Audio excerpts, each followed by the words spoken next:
서울의 밤하늘은 값비싼 보석처럼 인공적인 빛으로 가득 차 있었지만 강남의 최고급 주택가에 위치한 박태진 사장의 저택에서 뿜어져 나오는 빛은 그 어떤 별보다도 더 밝게 빛났다. 오늘은 박태진 사장의 환갑을 축하하는 성대한 파티가 열리는 날이었다.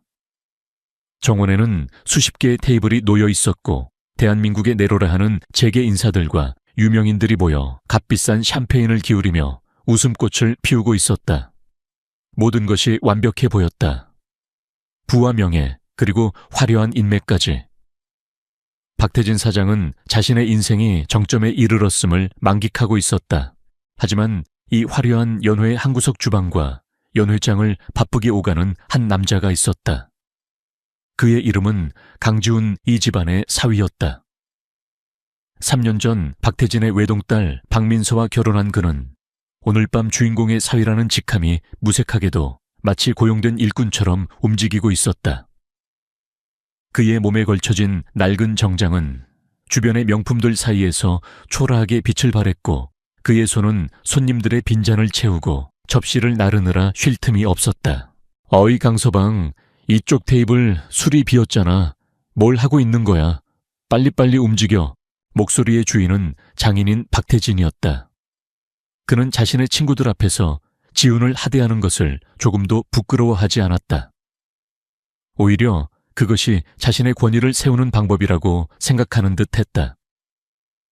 지훈은 아무 말 없이 고개를 숙이고는 무거운 샴페인 병을 들고 테이블로 향했다. 그의 얼굴에는 어떠한 감정도 드러나지 않았다. 지난 3년간 이런 식의 무시와 경멸은 그의 일상이 되어버렸다. 그는 원래 자동차 정비사였다. 기름때 묻은 작업복을 입고 낡은 차들을 고치는 것이 그의 직업이었다. 박민서를 만난 것은 우연이었다. 길게 차가 고장나 곤란해하던 그녀를 도와준 것이 인연의 시작이었다. 순수하고 따뜻한 마음을 가진 민서에게 그는 첫눈에 반했고 그녀 또한 지훈의 성실하고 묵묵한 모습에 끌렸다. 집안의 극심한 반대에도 불구하고 두 사람은 서로의 사랑을 믿고 결혼을 강행했다. 하지만 현실은 동화가 아니었다. 결혼 생활이 시작되자마자 지훈을 향한 처가의 멸시는 노골적으로 변했다. 장모 최은임의 여사는 만나는 사람마다 우리 사위는 그냥 기름쟁이야라며 한숨을 쉬었고 처남 박진우는 대놓고 그를 거지라고 불렀다. 그들은 지훈의 가난과 낮은 신분을 집안의 수치로 여겼다. 오늘 밤도 예외는 아니었다. 지훈이 샴페인을 따르자 박태진의 한 친구가 그를 위아래로 훑어보며 비아냥거렸다. 박 사장 사위 한 명은 정말 잘 뒀어. 이렇게 굳은 일도 마다하지 않고 요즘 젊은이들 같지 않게 말이야. 그 말에는 가시가 돋쳐 있었다. 칭찬을 가장한 조롱이었다. 박태진은 껄껄 웃으며 지훈의 어깨를 두드렸다. 하지만 그 손길에는 어떤 따스함도 담겨 있지 않았다. 허허 뭘. 이놈이 다른 건 몰라도 몸 쓰는 건 잘하거든. 저렴하게 부려먹기 딱 좋지. 주변에서 폭소가 터져 나왔다. 지훈은 입술을 깨물었다. 피가 나는 것 같았지만 그는 고통을 느낄 수 없었다. 마음속에서 더 큰 폭풍이 몰아치고 있었기 때문이다. 그는 아내 민서를 찾았다. 그녀는 다른 테이블에서 친구들과 억지 웃음을 지으며 앉아 있었다. 그녀의 눈이 잠시 지훈과 마주쳤다. 그 눈에는 미안함과 체념이 뒤섞여 있었다. 그녀는 남편이 당하는 수모를 보고 있었지만 아무것도 할 수 없었다. 그녀 또한 이 거대한 가식의 연극에 갇힌 또 다른 희생자일 뿐이었다. 파티의 하이라이트는 선물 증정식이었다. 박태진의 사업 파트너들과 친구들은 마치 경쟁이라도 하듯 값비싼 선물들을 내놓았다. 스위스 명품 시계 최고급 양주 골프 회원권, 심지어는 외제차, 키까지 등장했다. 박태진은 선물이 공개될 때마다 과장된 감탄사를 내뱉으며 만족스러운 표정을 지었다. 마침내 모든 사람의 순서가 끝나고 사회자가 어색하게 헛기침을 하며 말했다. 그럼 마지막으로 박태진 사장님의 사위이신 강지훈 씨의 선물이 있겠습니다. 모든 시선이 지훈에게로 쏠렸다. 비웃음과 호기심이 뒤섞인 눈빛들이었다. 저 가난한 정비사가 과연 무엇을 내놓을 수 있을까 하는 기대감이었다. 지훈은 잠시 숨을 골랐다. 그리고는 품 안에서 작은 나무 상자를 꺼냈다. 상자는 화려하지 않았지만 정성스러운 손길로 여러 번 닦아낸 듯 은은한 광택이 흘렀다. 그는 천천히 박태진 앞으로 걸어가 상자를 내밀었다. 장인어른 환갑을 진심으로 축하드립니다. 박태진은 마지못해 상자를 받았다. 그의 얼굴에는 실망감이 역력했다. 그는 상자를 열어보기도 전에 이미 그 내용물을 경멸하고 있었다. 상자 뚜껑이 열리자 안에는 낡아 보이는 회중시계 하나가 들어있었다. 시계는 은으로 만들어졌지만 세월의 흔적으로 곳곳이 변색되어 있었고 체인은 닳아 있었다. 순간 정적을 깨고 처남 박진우의 비웃음 소리가 터져 나왔다. 푸아, 이게 뭐야? 고물상에서 주워온 거야. 형씨, 제정신이야. 오늘이 무슨 날인 줄은 알고 이딴 쓰레기를 선물이라고 내밀어. 박진우의 말이 기폭제가 되었다. 여기저기서 킥킥거리는 소리가 들려왔다. 박태진의 얼굴은 분노로 붉게 달아올랐다. 그는 이 시계가 자신의 명성에 먹칠을 했다고 생각했다. 강지훈, 지금 나를 모욕하는 건가? 내 황합잔치에 이런 고물을 들고 와서 망신을 주다니. 지훈은 침착하게 입을 열었다. 그의 목소리는 낮고 조용했지만 소란스러운 연회장에서도 이상하게 똑똑히 들렸다. 장인어른, 그 시계는 그냥 고물이 아닙니다. 장인어른께서 젊은 시절 아버님께 물려받으셨다가 잃어버리셨던 바로 그 시계입니다. 제가 지난 6개월 동안 전국을 수소문해서 겨우 찾아냈습니다. 그리고 지난 한 달간 밤을 새워가며 제 손으로 직접 수리했습니다. 모든 부품을 분해하고 닦고 조이고 기름칠해서 다시 새 생명을 불어넣었습니다. 그의 말에 박태진의 표정이 순간 굳었다. 그는 시계를 자세히 들여다보았다. 시계 뒷면에는 희미하게 그의 아버지의 이니셜이 새겨져 있었다. 젊은 시절 사업 자금이 필요해 전당포에 맡겼다가 결국 찾지 못했던 아버지의 유품이었다. 그는 완전히 잊고 있던 과거의 조각이었다. 하지만 감상에 젖은 것도 잠시 주변의 시선이 그를 다시 현실로 끌어당겼다. 여기서 가난한 사위가 준 낡은 시계를 받고 감동하는 모습을 보인다면 자신의 체면이 뭐가 되겠는가. 그는 다시 차가운 표정을 지었다.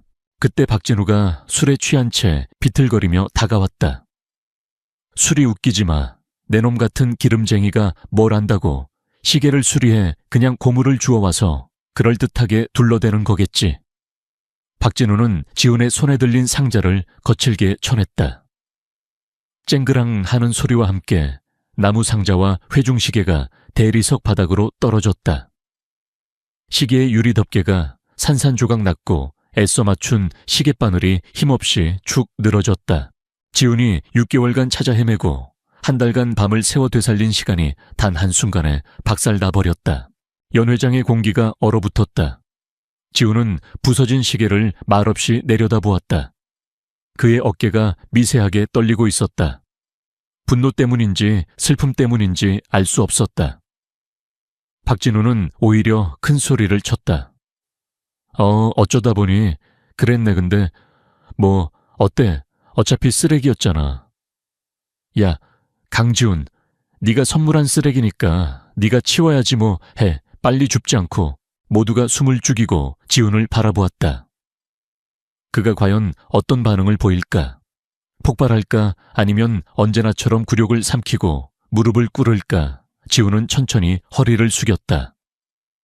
그는 깨진 유리 조각과 멈춰버린 시계를 조심스럽게 손으로 주워 담았다. 날카로운 유리가 손바닥을 찔러 피가 배어나왔지만 그는 아랑곳하지 않았다. 그의 침묵은 그 어떤 절규보다도 더 무겁게 공간을 짓눌렀다. 파티는 그렇게 끝이 났다. 손님들이 모두 떠나고 텅 빈 저택에는 박씨 가족과 지훈만이 남았다. 어색하고 차가운 침묵이 흘렀다. 먼저 입을 연 것은 장모 최은희였다. 그녀는 지훈 앞에 흰 봉투 하나를 던졌다. 봉투는 두툼했다. 이게 뭔지 알아? 지훈은 대답하지 않았다. 최은희는 경멸이 가득한 눈으로 그를 쏘아보며 말했다. 내 놈에게 주는 위자료야. 아니, 퇴직금이라고 해야 맞겠지. 3년 동안 우리 집에 붙어서 기생하느라 고생 많았다. 박태진도 거들었다. 그는 소파에 깊숙이 몸을 묻은 채 말했다. 오늘 일로 확실해졌네. 자네와 우리는 사는 세계가 달라. 자네는 우리 집안에 어울리지 않아. 아니, 짐 덩어리일 뿐이야. 민서의 앞길을 막지 말고 이제 그만 사라져 주게. 지훈은 마침내 고개를 들어 그들을 바라보았다. 그의 눈은 더 이상 순종적인 사위의 눈이 아니었다. 깊이를 알 수 없는 심연처럼 차갑고 고요했다. 그는 봉투를 쳐다보지도 않고 아내 민서를 바라보았다.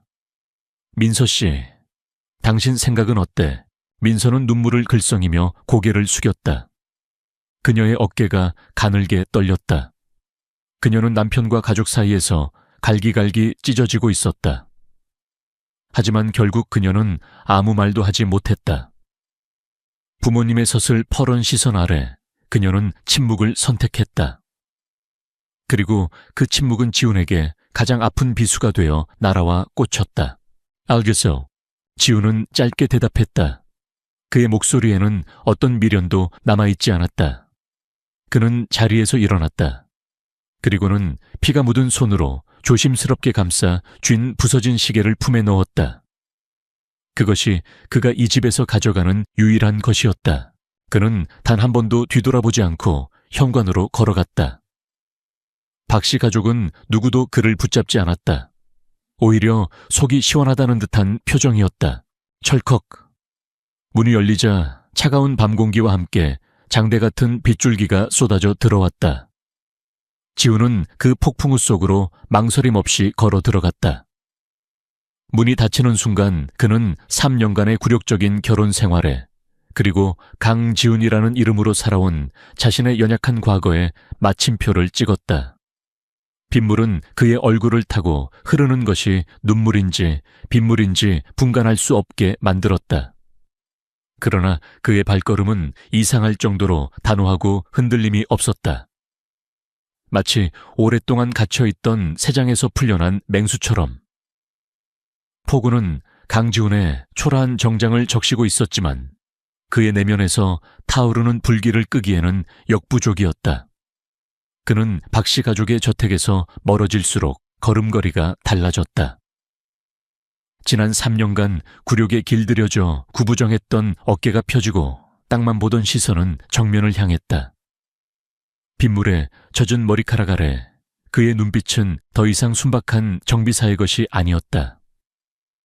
그곳에는 모든 것을 꿰뚫어 보는 듯한 냉철함과 세상을 호령하는 자의 위엄이 서려 있었다.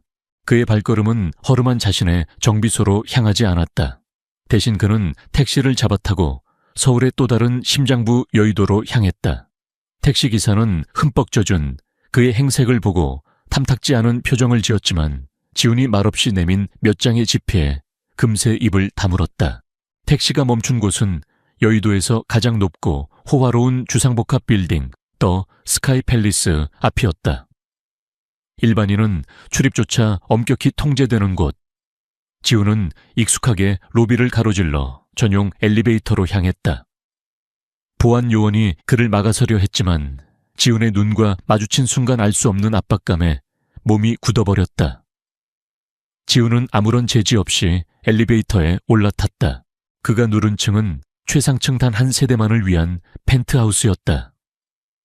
띵 하는 소리와 함께 엘리베이터 문이 열리자 3년 동안 사람의 발길이 닿지 않아 얇은 먼지층이 내려앉은 거대한 공간이 나타났다. 내부는 최소한의 가구만으로 꾸며져 있었지만 하나하나가 수억 원을 호가하는 명품 디자이너의 작품이었다. 통유리창 너머로는 서울의 야경이 파노라마처럼 펼쳐져 있었다. 박씨 가족의 저택에서 보던 것과는 차원이 다른 도시 전체를 발 아래에 둔 듯한 압도적인 풍경이었다. 지우는 흠뻑 젖은 낡은 정장을 경멸하듯 벗어 던졌다. 바닥에 아무렇게나 떨어진 옷가지들은 그가 지난 3년간 연기해온 강지훈이라는 인물의 허물과도 같았다. 그는 거대한 통유리창 앞에 섰다. 창문에 비친 그의 모습은 더 이상 유약한 사위가 아니었다. 균형 잡힌 근육질의 몸, 그리고 그 위를 수놓은 수많은 흉터들. 어떤 것은 날카로운 칼에 베인 자국이었고 어떤 것은 총알이 스쳐 지나간 흔적이었다. 이 흉터들은 그가 겪어온 치열한 전쟁의 역사이자 그의 진짜 신분을 증명하는 훈장이었다. 그는 샤워를 마치고 나와 드레스룸으로 들어갔다. 그곳에는 수십 벌의 최고급 맞춤 정장과 실크 셔츠가 걸려 있었다. 하지만 그는 그것들을 지나쳐 가장 안쪽에 있는 검은색 실크 가운을 꺼내 걸쳤다. 그리고는 서재로 향했다. 거대한 흑요석 책상 위에는 단 하나의 물건, 바로 검은색 위성 전화기만이 놓여 있었다. 지우는 수화기를 들었다. 3년 만의 통화였다. 신호음이 한 번 울리기도 전에 상대방이 전화를 받았다. 수화기 너머로 격한 흥분을 냈어 억누르는 굵고 충성심 가득한 목소리가 들려왔다. 죽은 용왕이시여, 드디어 연락을 주셨습니까? 목소리의 주인은 최 장군 지훈의 가장 충실한 부하이자 그가 이끄는 비밀 조직 용문 롱맨의 인자였다. 지훈의 목소리는 얼음처럼 차가웠다. 최 장군, 죽은 명을 내리시옵소서. 지난 3년간 용문의 모든 전사들이 주군의 귀환만을 기다려왔습니다. 3년간의 잠은 끝났다. 용문을 깨워라. 그 한마디에 최 장군의 숨소리가 거칠어졌다. 마침내 때가 왔다는 것을 직감한 것이다. 알겠습니다. 즉시 모든 용문 지부에 최고 등급 경계 태세를 발령하겠습니다. 첫 번째 목표는 어디입니까? 지우는 잠시 창밖의 야경을 바라보았다. 그의 눈에 박씨 가족의 오만방자한 얼굴들이 스쳐 지나갔다. 태상건설 박태진. 지훈의 입에서 나온 이름에 최 장군은 의아해했지만 어떤 질문도 하지 않았다. 용왕의 명령은 절대적이었다. 죽은 태상건설에 대한 모든 정보를 스크린에 띄웠습니다. 지훈이 말하는 동안 펜트하우스의 벽면 하나가 거대한 스크린으로 변하며 태상건설의 재무제표주가 동양 주요 프로젝트 현황, 그리고 박태진 일가의 모든 개인 정보가 실시간으로 떠올랐다. 태상건설의 모든 은행 여신을 동결시켜라. 해외 자금줄도 차단해. 지금 당장. 그리고 여의도에서 진행 중인 피너클 프로젝트 계약 파기시켜. 위약금은 우리가 물어주지. 그들이 가진 모든 것을 멈춰. 지훈의 명령은 간결했지만 그 내용은 태상건설의 숨통을 단번에 끊어버릴 수 있는 치명적인 것들이었다. 최 장군은 즉시 자판을 두드리는 소리와 함께 명령을 수행했다. 죽은 명령 수행 중입니다. 3분 안에 태상건설의 모든 자금 흐름이 마비될 것입니다. 피너클 프로젝트의 발주처인 블루스톤 캐피탈의 대표는 우리 사람입니다. 즉시 계약 파기 절차에 들어갔습니다. 잘했다.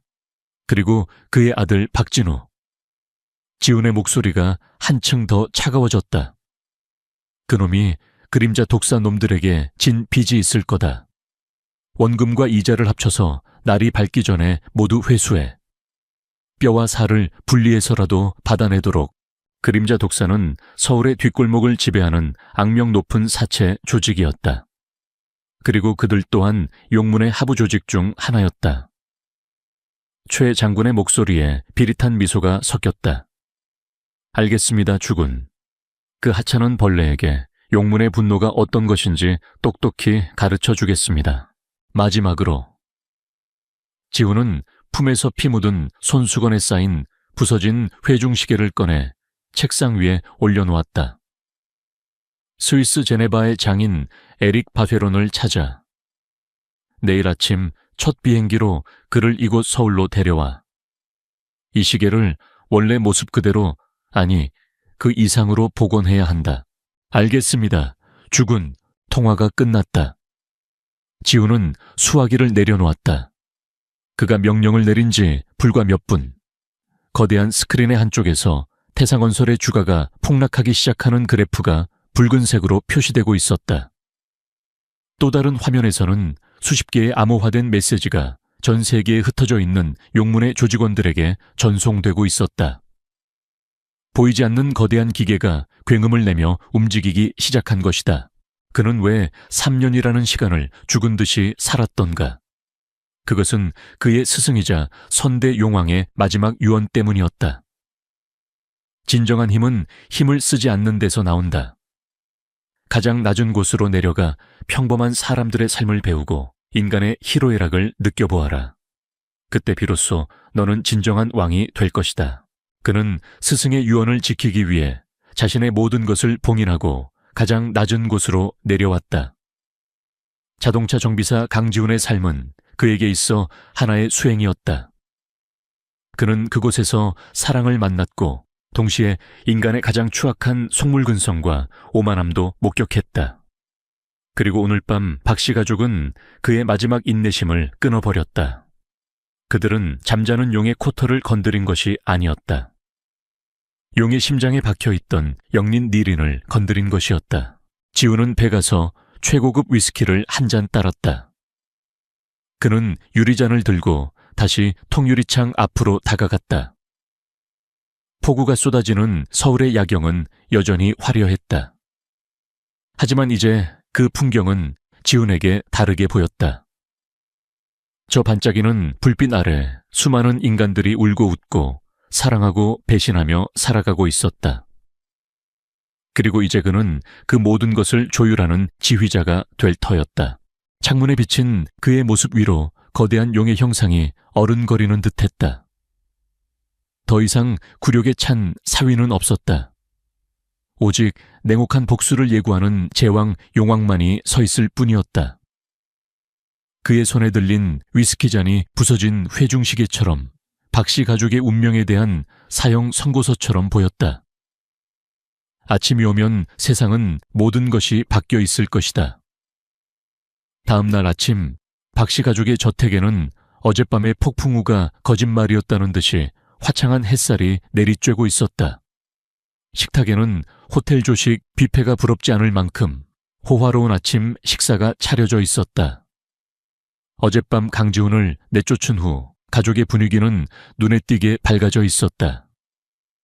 마치 집안의 해충을 박멸한 듯한 후련함이 감돌았다. 아, 속이 다 시원하네. 그놈이 없으니 집안 공기부터가 달라. 최은희 여사가 우아하게 오렌지 주스를 마시며 말했다. 그녀는 어젯밤의 통쾌함을 감추지 못했다. 진작에 이렇게 했어야 했는데. 민서야, 이제 너도 그 거지 같은 놈은 잊어버리고 엄마가 주선해주는 좋은 남자들 좀 만나봐. 검사나 의사 정도는 돼야 우리 집안에 어울리지 않겠니? 박민서는 억지로 입꼬리를 올렸지만 눈은 웃고 있지 않았다. 그녀의 마음 한구석에는 여전히 불편함과 죄책감이 남아있었다. 하지만 가족들의 강압적인 분위기 속에서 그녀는 아무 말도 할 수 없었다. 아들 박진우는 개걸스럽게 음식을 입에 밀어 넣으며 비아냥거렸다. 그 자식 지금쯤 비 맞은 생쥐꼴로 정비소 구석에 처박혀 있겠지. 꼴 좋다. 감히 우리 집안을 넘봐. 박태진 사장 역시 만족스러운 표정으로 신문을 읽고 있었다. 이제 골칫덩어리도 치웠으니 사업에만 집중하면 되겠군. 여의도 피너클 프로젝트만 성공적으로 마무리하면 우리 태상건설은 국내 10대 건설사 반열에 오르게 될 거야. 그들은 자신들의 오만함이 어떤 대가를 치르게 될지 전혀 상상하지 못한 채 다가올 미래에 대한 장밋빛 환상에 빠져 있었다. 그들에게 강지훈은 이미 과거의 불쾌한 기억일 뿐이었다. 같은 시각 태산건설 사장실. 박태진은 최고급 가죽 의자에 몸을 기대고 시가를 피우며 여유를 만끽하고 있었다. 그의 책상 위에는 여의도 피너클 프로젝트의 조감도가 펼쳐져 있었다. 그의 성공 신화에 정점을 찍어줄 야심작이었다. 그때 비서의 다급한 목소리가 인터폰을 통해 들려왔다. 사장님, 블루스톤 캐피탈의 아시아 지부장님이 긴급 통화를 요청하십니다. 블루스톤 캐피탈은 피너클 프로젝트의 최대 투자자였다. 박태진은 의아하게 생각하며 전화를 받았다. 존슨 씨, 이른 아침부터 무슨 일이십니까? 프로젝트에 관해 좋은 소식이라도 있나요? 수화기 너머로 들려온 목소리는 기계처럼 차갑고 사무적이었다. 박 사장님, 죄송하지만 나쁜 소식입니다. 본사의 글로벌 투자 전략에 급작스럽고 돌이킬 수 없는 변화가 생겼습니다. 유감스럽게도 귀사와의 피너클 프로젝트 계약을 즉시 파기하게 되었음을 통보합니다. 내무, 무슨 말씀이십니까? 존슨 씨, 농담이시죠? 프로젝트는 순조롭게 진행되고 있지 않습니까? 박태진의 목소리가 높아졌다. 그의 이마에 식은땀이 맺혔다. 농담이 아닙니다. 이것은 최종 결정이며 협상의 여지는 없습니다.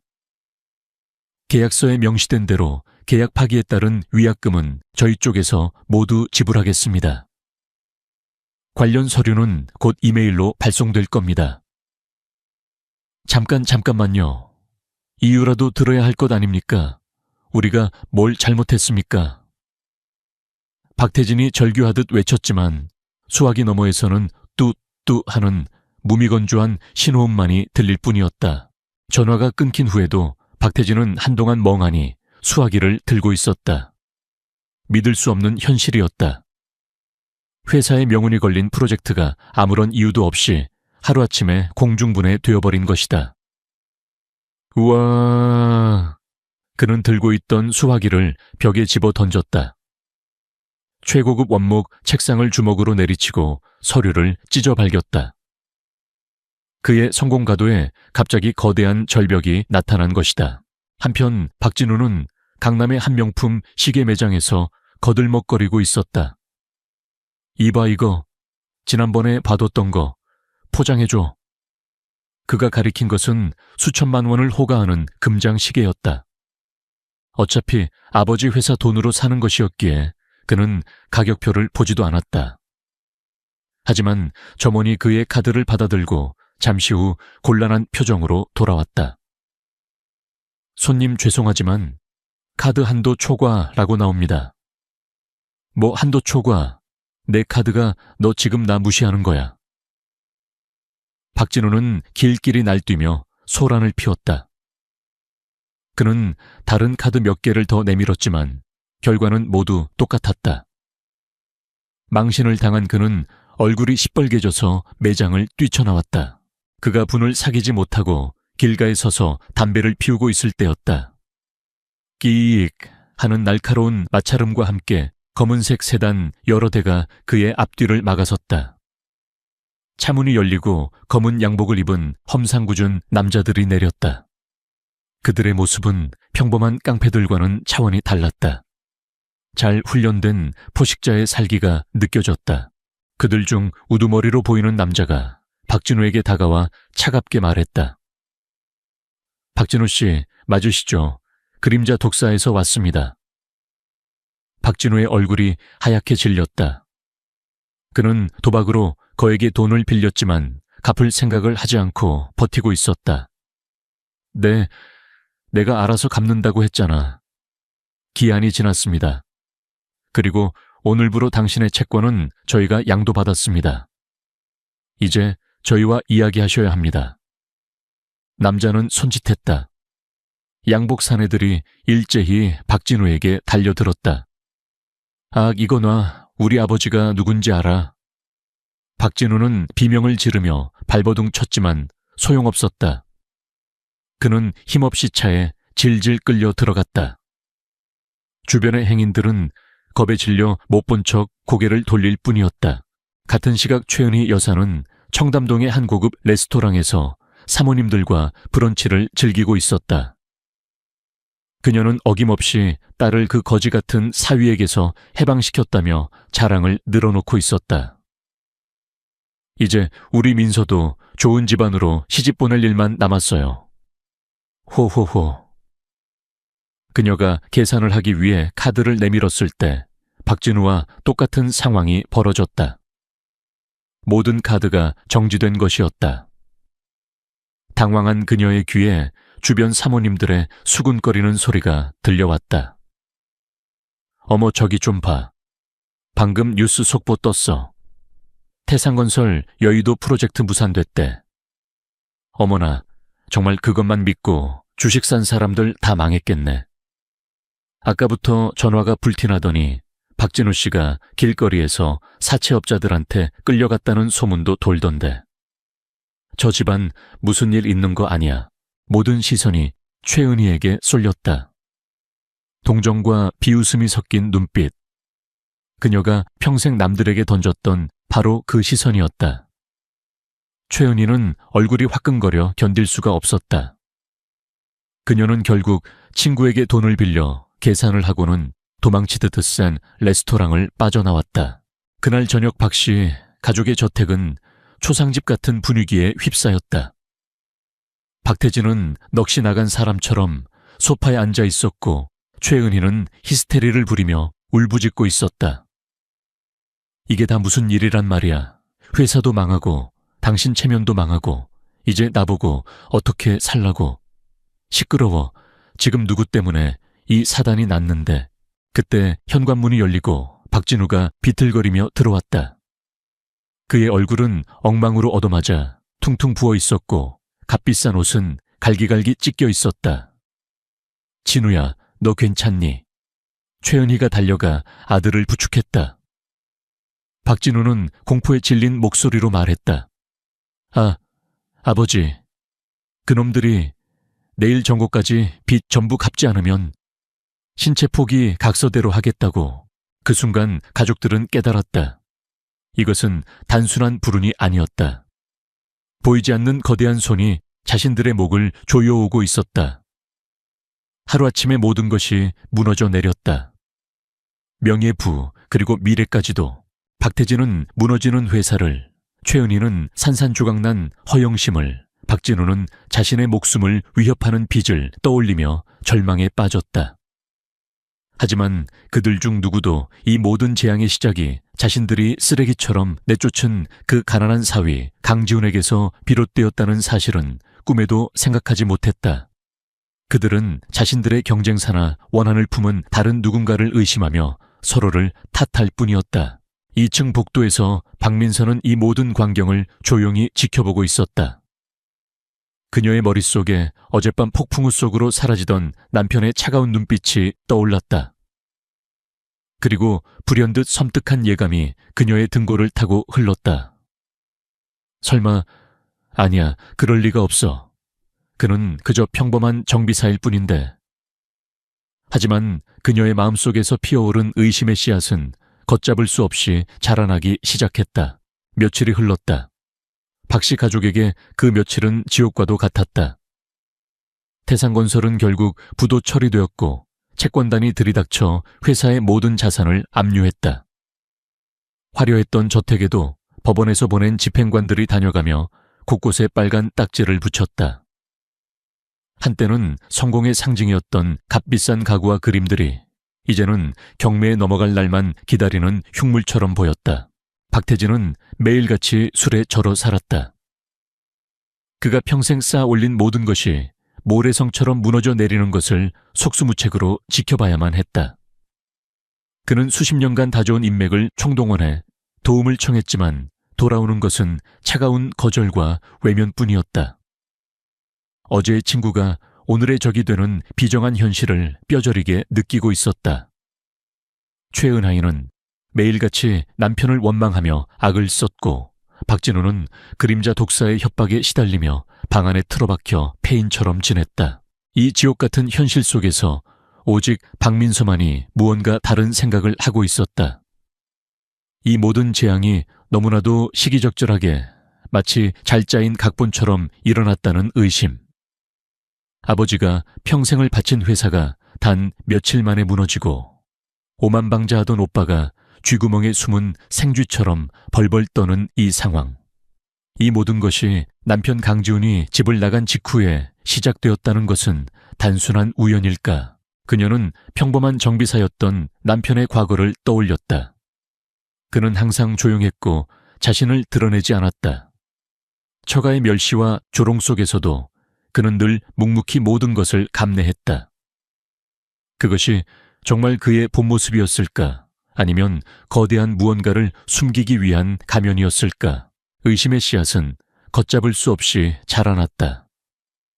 민서는 결국 차를 몰아 지훈이 일하던 낡은 정비소로 향했다. 이미 문을 닫은 정비소는 을씨년스러웠다. 먼지와 기름때가 뒤섞인 익숙한 냄새가 그녀의 코를 찔렀다. 그녀는 안으로 들어가 지훈이 쓰던 작업대를 살펴보았다. 널브러진 공구들과 낡은 부품들. 모든 것이 그가 정말 평범한 정비사였음을 말해주는 듯했다. 하지만 그녀는 포기하지 않았다. 무언가 있을 거라는 강한 직감에 이끌려 그녀는 그가 항상 보던 낡은 자동차 수리 매뉴얼들을 하나씩 뒤지기 시작했다. 그리고 마침내 가장 두꺼운 트럭 엔진 정비 매뉴얼 안에서 그녀는 그것을 발견했다. 책의 일부를 정교하게 파내어 만든 비밀 공간.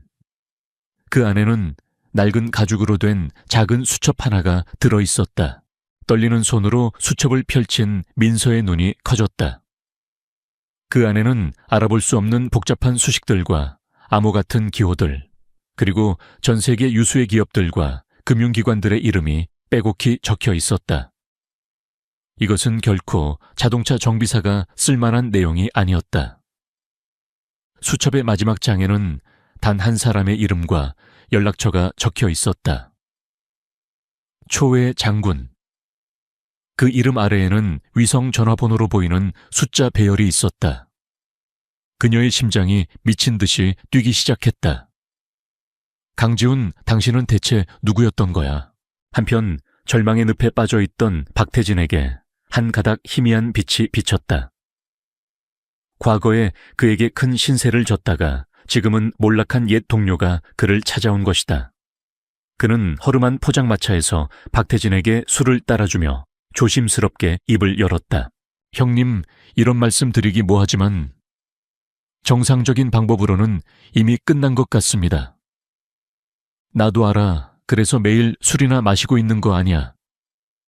박태진이 버럭 소리를 질렀다. 옛 동료는 주변을 살피더니 목소리를 낮춰 속삭였다. 사실 방법이 하나 있긴 합니다. 하지만 이건 빛의 세계가 아닌 어둠의 세계에 속한 방법입니다. 그게 무슨 소리야? 서울의 그림자 세계를 지배하는 자가 있다고 합니다. 아무도 그의 진짜 얼굴을 모르지만 모두가 그를 용광롱왕이라고 부릅니다. 그가 마음만 먹으면 죽은 기업도 살리고 대통령도 바꿀 수 있다는 소문이 있습니다. 그에게 밑보이면 하루아침에 증발해버린다고도 하고요. 박태진은 콧방귀를 뀌었다. 무슨 전설 따라 삼천리 같은 소리야. 나이 먹고 그런 허황된 이야기를 믿나. 허황된 이야기가 아닙니다, 형님. 몇 년 전 파산 직전까지 갔던 명성그룹이 기적적으로 재기한 것도 사실은 용왕의 도움이 있었다는 게 정설입니다. 다만 그를 만나는 것 자체가 하늘의 별 따기보다 어렵고 만난다 해도 어떤 대가를 치러야 할지 아무도 모릅니다. 옛 동료가 떠난 후에도 박태진의 머릿속에는 윤광이라는 단어가 계속 맴돌았다. 이성적으로는 말도 안 되는 이야기라고 생각했지만 지푸라기라도 잡고 싶은 심정의 그에게는 거부할 수 없는 유혹이었다. 며칠 후 박태진은 마지막 남은 인맥을 동원해 한자선 경매 행사의 입장권을 겨우 구했다. 재계의 거물들이 모두 모이는 그곳에서 혹시라도 재기의 발판을 마련할 수 있을까 하는 신락 같은 희망 때문이었다. 하지만 행사장 안에서 그는 철저히 외면당했다. 한때 그에게 고개를 숙였던 사람들이 이제는 그를 벌레 보더듯 피했다. 그가 씁쓸하게 샴페인 잔만 기울이고 있을 때였다. 행사장 입구가 소란스러워지며 모든 사람의 시선이 그쪽으로 쏠렸다. 검은 양복을 입은 경호원들에게 둘러싸인 한 무리의 사람들이 들어오고 있었다. 그 중심에는 최고급 맞춤 정장을 완벽하게 소화한 한 남자가 있었다. 주변에 내로라 하는 CEO들과 정치인들이 그에게 90도로 허리를 숙이며 인사를 건넸다. 박태진은 자신의 눈을 의심했다. 너무나도 익숙한 얼굴, 저 멀리서도 느껴지는 압도적인 존재감. 그는 강지훈이었다. 아니, 강지훈일 리가 없었다. 그 초라하고 무능했던 사위가 저런 모습으로 저 자리에 있을 리가 만무했다. 닮은 사람이겠지. 세상에 닮은 사람 하나쯤은 있는 법이니까. 박태진은 그렇게 생각하며 고개를 저었다. 하지만 그의 시선은 자석처럼 그 남자에게서 떨어지지 않았다. 남자는 잠시 이쪽을 돌아보는 듯 했다. 거리가 멀어 표정까지는 보이지 않았지만 그 차가운 분위기는 박태진의 심장을 얼어붙게 만들기에 충분했다. 같은 시각 남자의 곁에 서 있던 최 장군이 낮은 목소리로 말했다. 죽은 적이 박태진이 와 있습니다. 처리할까요? 강지훈은 입가에 희미한 미소를 띤 차에 대답했다. 그의 목소리는 위스키에 얼음을 넣은 것처럼 차가웠다. 아니, 그냥 두어라. 절망은 혼란과 함께 맛볼 때 가장 깊은 법이지. 그는 박태진을 그저 무대 위의 관객 중 하나로 취급할 뿐이었다. 그의 복수극은 이제 막 서막을 올렸을 뿐이었다. 그날 밤 집에 돌아온 박태진은 넋이 나간 사람 같았다. 그는 아내에게 행사장에서 강지훈과 닮은 사람을 봤다고 중얼거렸다. 최은희는 당신이 헛것을 본 거겠지. 그 거지 같은 놈이 어떻게 그런 자리에 있겠어요. 라며 일축했다. 하지만 박태진의 마음속에 심어진 의심의 씨앗은 쉽게 사라지지 않았다. 그는 이제 자신의 유일한 희망이 용왕을 찾는 것뿐이라고 생각하며 수소문을 시작하기로 결심했다. 한편 자신의 방에서 민서는 아버지가 주워온 용왕이라는 이름의 전단지를 멍하니 바라보고 있었다. 그리고 그녀의 손에는 정비소에서 가져온 낡은 가죽 수첩이 들려 있었다. 용왕 그리고 최 장군. 전혀 상관없어 보이는 두 개의 단서가 그녀의 머릿속에서 기묘하게 연결되기 시작했다. 그녀는 남편의 정체가 자신이 상상하는 것 이상일지도 모른다는 두렵고도 설레는 예감에 휩싸였다. 박씨 가족은 같은 폭풍의 눈을 향해 서로 다른 길을 통해 빨려 들어가고 있었다. 절망의 끝에서 박태진은 마지막 도박을 걸기로 결심했다. 그가 수소문한 끝에 대한민국 VVIP들만을 위한 비공개 자선 경매 행사에 용왕이 귀빈으로 참석한다는 정보를 얻어낸 것이다. 그 행사는 돈만으로는 들어갈 수 없는 철저하게 검증된 소수만을 위한 그들만의 리그였다. 입장권을 구하는 것은 불가능에 가까웠다. 박태진은 마지막 남은 자존심마저 버렸다.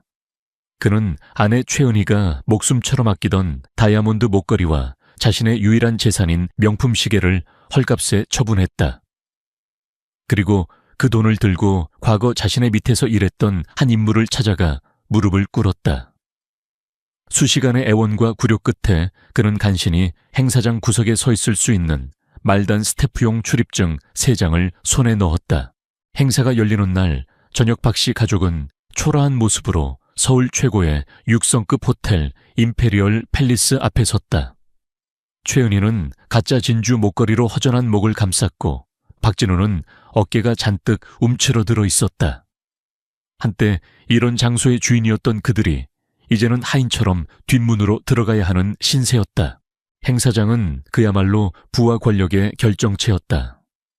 천장에서는 거대한 크리스탈 샹들리에가 눈부신 빛을 쏟아냈고 대한민국의 운명을 좌지우지하는 재벌 총수들과 정치인 법조계 거물들이 삼삼오오 모여 담소를 나누고 있었다. 박씨 가족은 그들 사이에서 유령 같은 존재였다. 그 누구도 그들에게 말을 걸지 않았고 몇몇은 노골적인 경멸의 시선을 보내기도 했다. 그들은 벽에 기댄 채 오직 용왕이 나타나기만을 애타게 기다렸다. 잠시 후 행사장의 모든 조명이 꺼지고 무대 위로 스포트라이트가 비쳤다. 사회자가 마이크 앞에 서서 흥분된 목소리로 외쳤다. 신사숙녀, 여러분 드디어 오늘 밤의 주인공을 모실 시간이 되었습니다. 어떤 이는 그를 서울의 숨은 지배자라고 부르고 또 어떤 이는 그를 시장을 움직이는 보이지 않는 손이라고 합니다. 하지만 우리는 그를 단 하나의 이름으로 기억합니다. 대한민국의 살아있는 전설 용왕, 롱왕님을 뜨거운 박수로 맞이해 주십시오. 우레와 같은 박수 소리와 함께 행사장 정문이 천천히 열렸다. 모든 하객들이 일제히 자리에서 일어나 문 쪽을 향해 고개를 숙였다. 박씨 가족도 떨리는 마음으로 그곳을 바라보았다. 그들의 마지막 희망, 마지막 동아줄이었다. 스포트라이트 속으로 한 남자가 걸어 들어왔다. 그의 걸음걸이는 느렸지만 좌중을 압도하는 무게감이 실려 있었다. 세상에서 가장 비싼 원단으로 제작된 맞춤 턱시도는 그의 몸에 완벽하게 들어맞았다. 그는 마치 태어날 때부터 왕이었던 사람처럼 자연스럽게 모든 이의 경배를 받으며 무대를 향해 걸어왔다. 그의 얼굴이 환한 조명 아래 드러나는 순간 박씨 가족의 시간은 멈췄다. 박태진의 입이 떡 벌어졌다. 그의 뇌가 눈앞의 광경을 인지하기를 거부했다.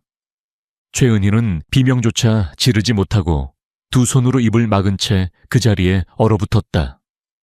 박진우는 공포에 질려 뒷걸음질 쳤다. 그의 머릿속에서 그림자 독사의 악몽과 눈앞의 남자가 겹쳐지며 모든 퍼즐 조각이 맞춰지고 있었다. 그 남자, 그들의 마지막 희망이었던 용왕. 그는 바로 그들이 벌레처럼 여기고 쓰레기처럼 내쫓았던 전 사위 강지훈이었다. 행사장 한쪽 구석에서 박민서 역시 이 모든 것을 지켜보고 있었다. 그녀는 아버지와 달리 자신의 마지막 남은 명품 가방을 팔아 정식 하객으로 입장해 있었다. 남편의 정체를 자신의 눈으로 확인하고 싶었기 때문이다.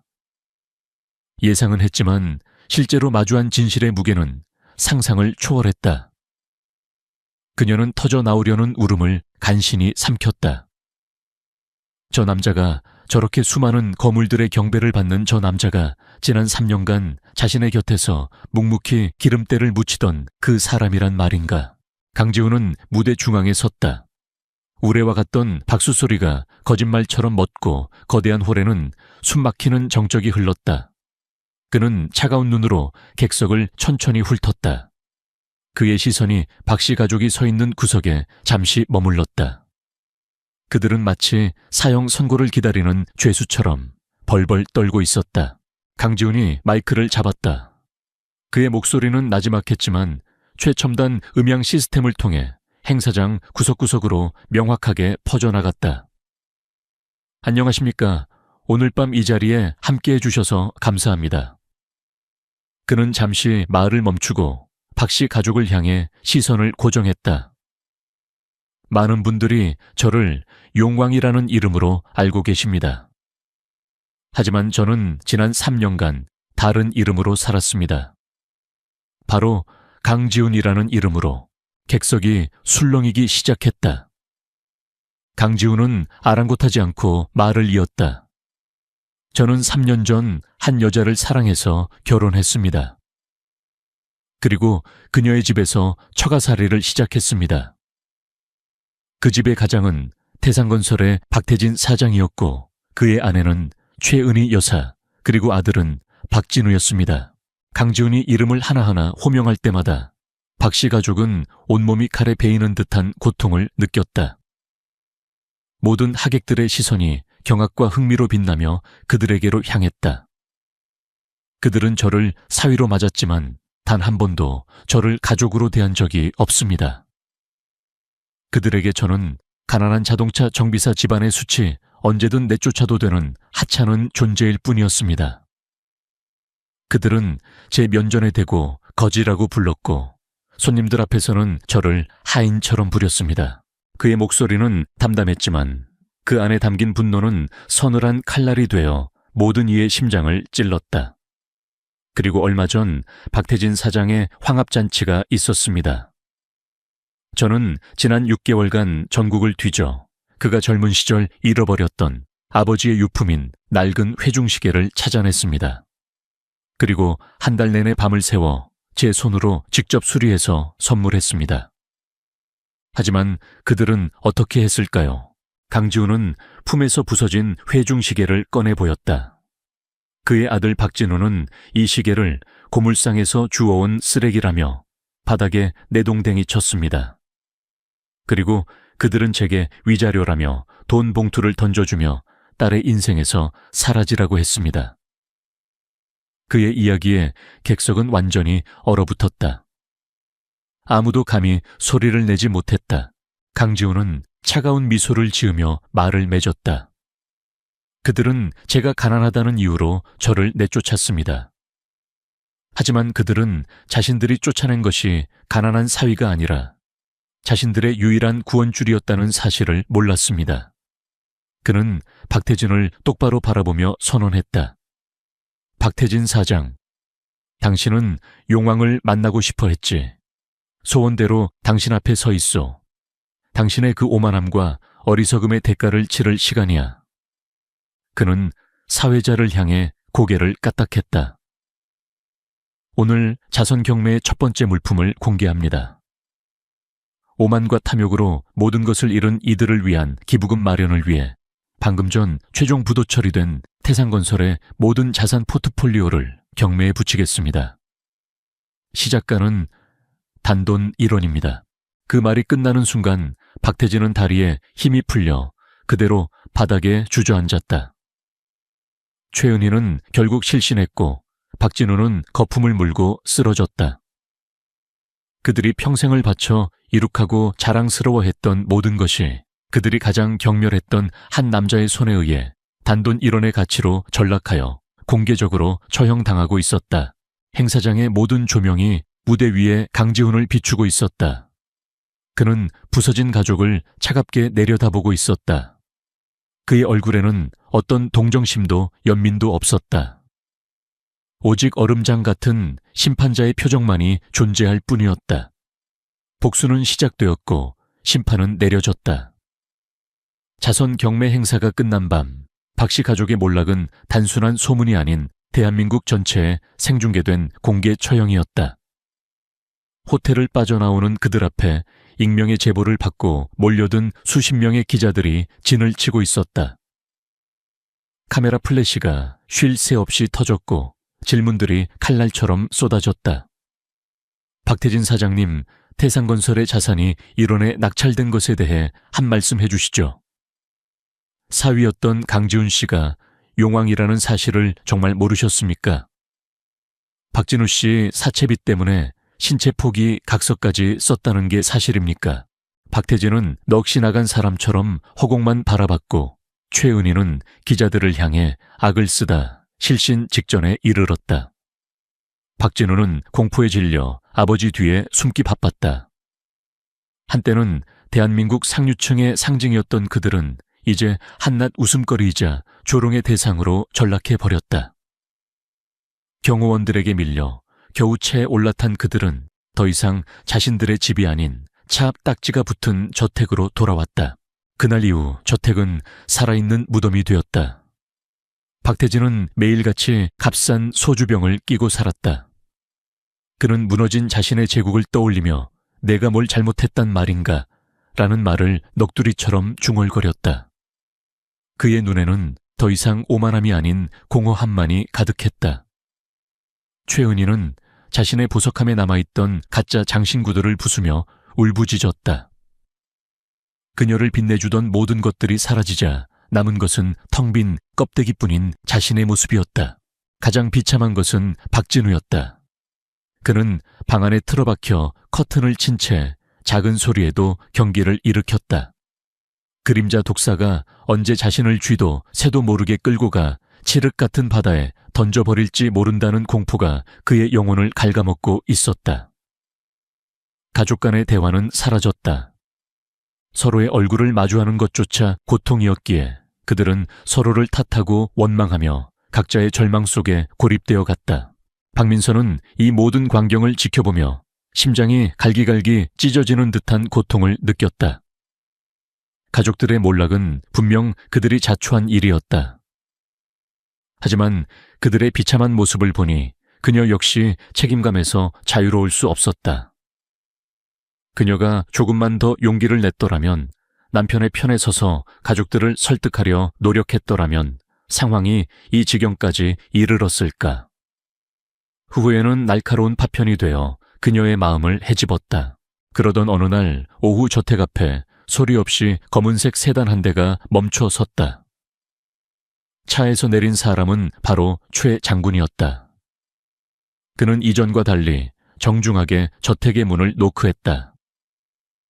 문을 연 민서를 보고 그는 90도로 허리를 숙였다. 박민서 여사님, 주군께서 용왕께서 여사님을 뵙고 싶어 하십니다. 그의 부름에 소파에 쓰러져 있던 박태진과 최은희의 눈이 번쩍 뜨였다. 그들의 눈에는 마지막 희망의 불씨가 타오르는 듯했다. 민서야, 어서 가봐가서 잘못했다고. 비록 네가 그 사람 아내였지 않느냐. 네가 우리를 살릴 수 있어. 최은희가 딸의 팔을 붙잡고 애원했다. 하지만 민서는 알고 있었다. 이것은 구원을 위한 부름이 아니었다. 이것은 마지막 심판을 위한 소환이라는 것을. 그녀는 말없이 고개를 끄덕이고는 떨리는 발걸음으로 채 올라탔다. 차는 그녀가 전에 가보았던 여의도의 더 스카이 팰리스로 향했다. 펜트하우스에 다시 들어선 순간 그녀는 이전과는 전혀 다른 감정을 느꼈다. 지난번에는 그저 거대하고 낯선 공간이었지만 이제는 이곳의 모든 물건, 창밖의 모든 풍경이 남편의 압도적인 힘과 권력을 증명하는 것처럼 보였다. 강지훈은 거실 중앙에 서서 그녀를 기다리고 있었다. 화려한 턱시도나 값비싼 실크 가운이 아닌 평범한 면 티셔츠에 바지를 입은 모습이었다. 3년 전 처음 만났을 때와 같은 편안한 옷차림. 하지만 그의 몸에서 뿜어져 나오는 위압감은 여전했다. 그는 민서를 향해 손짓했다. 그녀는 홀린 듯 그에게 다가갔다. 두 사람 사이에는 무거운 침묵이 흘렀다. 먼저 침묵을 깬 것은 강지훈이었다. 그의 목소리는 차가웠지만 그 안에는 깊은 슬픔이 배어 있었다. 왜 그랬어? 그는 단도직입적으로 물었다. 그 환갑잔치 날밤 그리고 그 이전의 수많은 날들 동안 당신은 왜 침묵했지? 그 질문에 민서의 눈에서 참았던 눈물이 폭포수처럼 쏟아져 내렸다. 그녀는 바닥에 주저앉아 오열했다. 그녀는 변명하지 않았다. 무서웠어요. 모든 걸 잃을까봐 무서웠어요. 부모님의 기대를 저버리는 것도, 오빠의 비난을 감당하는 것도. 그리고 당신이 내 곁을 떠날까봐 그게 가장 무서웠어요. 그래서 비겁하게 눈을 감았어요. 당신이 얼마나 아픈지 알면서도 모른 척했어요. 미안해요. 정말 미안해요. 그녀는 자신이 사랑했던 것은 강지훈이라는 남자 그 자체였지만 그 사랑을 지켜낼 용기가 없었음을 고백했다. 강지훈은 말없이 그녀의 눈물을 지켜보았다. 그의 표정은 읽을 수 없었다. 한참 후 그가 입을 열었다. 당신 가족은 그들이 저지른 행동의 대가를 치르게 될 거야. 모든 재산을 잃고 가장 밑바닥에서부터 노동의 의미를 배우게 되겠지. 그게 내가 그들에게 내리는 벌이자 어쩌면 마지막 기회일지도 몰라. 그는 민서에게 다가가 그녀를 일으켜 세웠다. 그리고는 그녀의 눈을 똑바로 바라보며 말했다. 이제 당신에게는 두 가지 선택지가 있어. 그의 목소리는 단호했다. 첫째, 가족에게 돌아가 그들과 운명을 함께하는 것. 그렇게 한다면 나는 당신 인생에서 완전히 사라져 줄게. 둘째, 당신의 과거를 모두 버리고 강지훈이라는 남자를 향한 당신의 사랑이 거짓이 아니었음을 증명하는 것. 나와 함께 새로운 길을 걷는 거야. 그는 말을 이었다.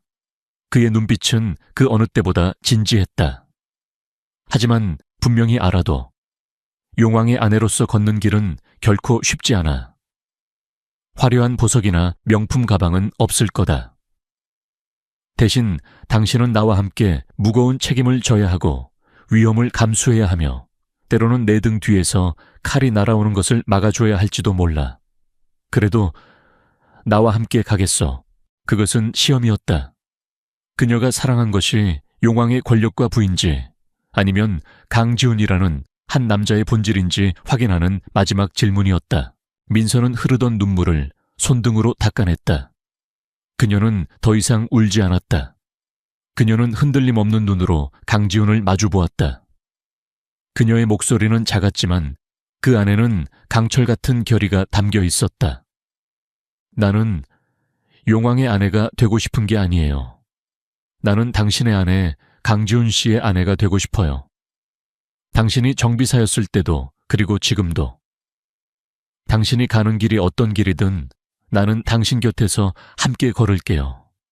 그것이 내 사랑을 증명하는 유일한 방법이라면. 그녀는 용왕이 아닌 강지훈을 선택했다. 그가 가장 듣고 싶었던 대답이었다. 강지훈의 얼음장 같던 얼굴에 3년 만에 처음으로 희미한 미소가 피어올랐다. 그는 말없이 손을 내밀어 그녀의 젖은 뺨을 감쌌다. 두 사람의 새로운 이야기가 시작될 것임을 예고하는 조용한 순간이었다. 강지훈과 박민서는 펜트하우스의 거실 도시의 야경이 한눈에 들어오는 통유리창 앞에 나란히 서 있었다.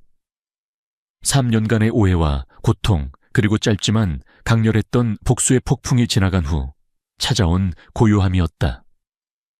민서는 지훈의 어깨에 조용히 머리를 기댔다. 이 남자의 진짜 세상은 그녀가 상상했던 것보다 훨씬 더 거대하고 위험했지만 이상하게도 그의 곁에 있을 때 그녀는 생애 처음으로 완벽한 안정감을 느꼈다. 후회하지 않아 지훈이 낮은 목소리로 물었다. 당신이 알던 모든 화려한 삶을 잃었어. 앞으로는 어쩌면 더 힘든 길을 걸어야 할지도 모르는데. 민서는 고개를 저으며 그의 손을 더욱 꽉 잡았다. 내가 후회하는 건 딱 하나뿐이에요. 당신이 혼자서 아파하는 동안 내가 당신 곁을 지켜주지 못했던 거. 이제 다시는 그런 실수 안 할 거예요. 그들의 평화로운 순간은 최 장군의 다급한 등장으로 깨졌다. 그는 서재 문을 열고 들어와 지훈에게 깊이 고개를 숙였다. 그의 얼굴에는 긴장감이 역력했다. 죽은 죄송합니다만 긴급 보고입니다. 흑귀, 쉐이구이. 놈들이 움직이기 시작했습니다. 흑귀.